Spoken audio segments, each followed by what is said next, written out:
Good morning. This is HBM's Crypto-Corner for Tuesday, February 3rd, 2015. We got some great stuff to talk about, so let's get to it. First article is about Thomas Steenberg. It's actually from his website, thomassteenberg.com. He talks about credible witnesses, and he names 3 people that he can say absolutely are credible and have seen a Sasquatch. One of them is a good friend of his named Bill Miller. Another is Bob Gimlin, and there's a third individual. I can't remember their name, but of course Bob Gimlin. I mean, he's pretty famous for the Patterson-Gimlin film. Bill Miller is actually originally from Illinois. He had an encounter in 1980 or 81. He had a sighting a few years ago, actually up in Canada, so he is also a Sasquatch witness. He's considered one of the 3 individuals that is credible, according to Thomas Steenberg. So that's his list. It's actually a video that he did. Not only is he doing a blog, as far as doing like a regular blog, he's making videos in which somebody shoots him on video talking about things and talking about reports and things like that, and he's actually out in the field. So I think it's pretty cool. The second link is about Thomas remembering his friend Renee DeHinden. And he said he loved Renee DeHinden, and Renee loved him sometimes. But yeah, they were very good friends, and Renee was the type, you either liked him or you didn't like him. And sometimes he either liked you or he didn't like you. Renee, yeah, he was a cantankerous one. He was a bit crusty and things like that, but not to the people who knew him.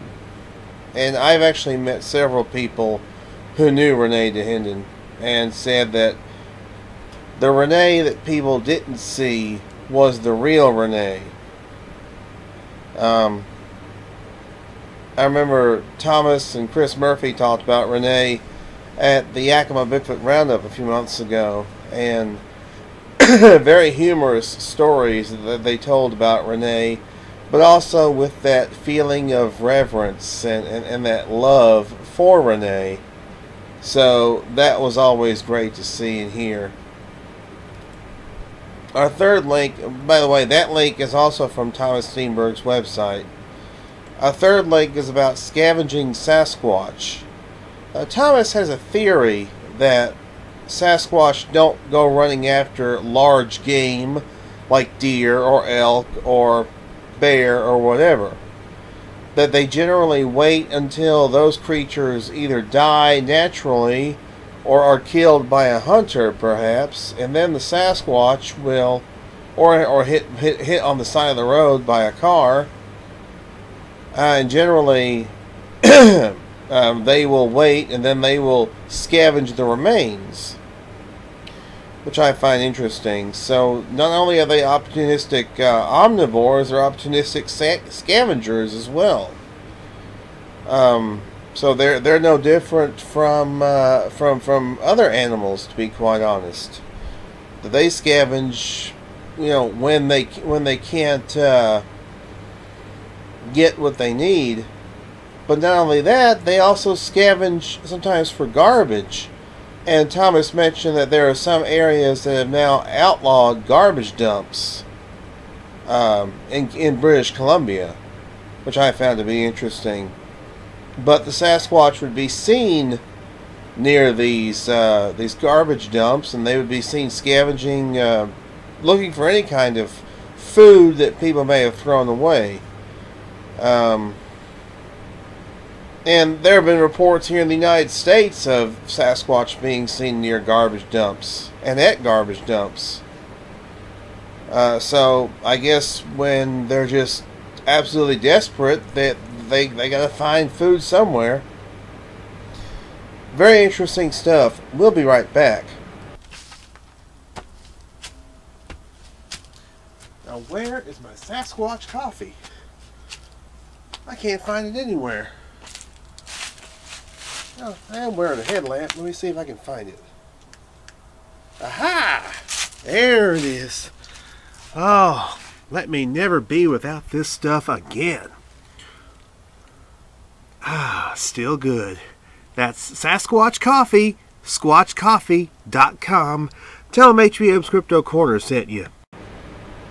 And we are back. Our next story is about a documentary that's going to be making its debut at this year's Ohio Bigfoot Conference. The documentary is about the Minerva, Ohio monster and the monster flap from 1978. And they talked to Seth Breedlove, who is involved with the project, as well as Alan and Jesse from Fathom Frontiers. Alan McGargle and Jesse Morgan. They are part of the. They're the producers and videographers, and Seth is part of it, as well as a fellow named Paul Hayes. Paul Hayes has kind of provided some information about the documentary, because he lives not very far from where all that occurred. It happened also in Paris Township on US 30, east of Minerva, but it was very close to Minerva. So that documentary is going to be debuting at the Ohio Bigfoot Conference this year. Should be very interesting. I know there was one particular investigator who looked into the sightings, and that was Ron Schaffner. He looked into it back in the 70s. Ron has looked into other cryptids in the state of Ohio as well, such as the infamous Loveland frog, which was kind of a half-man, half-frog type creature. So I think that's going to be a very great documentary. I think it's going to be very informative, and I'm looking forward to seeing it, because I will be seeing it at the Ohio Bigfoot Conference. Next link is about an interview, a video interview that was done about a year ago with Paul Graves and Bob Gimlin. It's a very interesting, nearly 25-minute interview with both men, and they're talking about various reports that they've heard about, and that Paul Graves has investigated himself. And really great interview, and it's truly tremendous. And they're both at an event. They're both at an event together, and they're both talking about Sasquatch. And it's a very good interview. I really enjoyed the interview. I happen to know both men, and I was very, very impressed by the interview. Really enjoyed it. So our final link is from the Portsmouth Daily Times in Portsmouth, Ohio. Doug Waller, who was a long-time researcher in the Buckeye State. The article is about he and a research partner of his, Shauna Parks. And it's a very interesting article. And they mentioned Waller's book, Standing in the Shadows, Bigfoot Stories from Southeastern Ohio. He actually gave me a copy of that book last year at the Ohio Bigfoot Conference, which I was very thankful for. Still am. It's basically, the article is about Salt Fork State Park and Doug Waller and his research. Of course, the Ohio Bigfoot Conference will be taking place this year, as we all know. Should be a great event. I think it will be. Anyway, we want to continue to push the encounters.squatchunlimited.org database. If you join the Team Squatch Unlimited Facebook page, you will get completely free access to the Encounters database. in which they've taken all of John Green's reports and put them on this database and made them much easier to access for the general public. Plus, there are several article-based reports.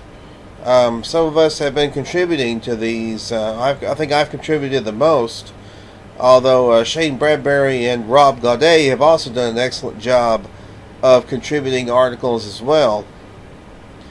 And finally, of course, I'm going to keep pushing it. Sasquatch Coffee, squatchcoffee.com, and I think I've got a couple of converts. My sister and my brother-in-law got to try some of the Tree Knock Sasquatch Coffee last week, and they loved it. And my brother-in-law, he wants the decaf, so he apparently doesn't like a whole lot of caffeine. So he's thinking about getting some decaf coffee. And they've got 6 flavors of decaf. No, they have 5 flavors of decaf at squatchcoffee.com. So he has 5 flavors to choose from. And hey, Sasquatch Coffee, have you tried it yet? So until next week, y'all be good or be good at it. This has been HBM's Crypto Corner.